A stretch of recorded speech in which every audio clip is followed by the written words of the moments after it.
განათლება. ესენი წავიდნენ ევროპაში და მიიღეს და გადავიდნენ ევროპელებს ხარაზე. ზოგი საიას ხარაზეა, ზოგი მარიას ხარაზეა, ზოგი ეშმაკის ხარაზეა, ყველა გადასული. აგან არაფერი არ გააკეთეს. გამკეთებელი შეიძლება ერთი კაცი გამოჩნდეს და იმას ყველა შვილისას უღირებს გამოჩნდეს. ხოდა არ შეგვეშალოს რამე მორწმუნეებს. თუ არ შეგეშლება რამე, ამის ყველაზე სამკურნალო არის შეიცან თავი შენი, მიხარ შენ. დასაკეთე შენ.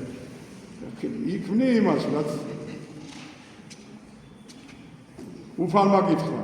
ვერა, გაჩერდი, დაიმდაბლე თავი შენი და მიყევი ქრისტესსაც. სიმდაბლე გაჩვენა უფალმა, დაბადებით. დაიბადა ბეთლემში და არა დაადაბადებულა პარლამენტში. არც კიდე იუსტიციის სახლში, არც კიდე მეფის სახლში.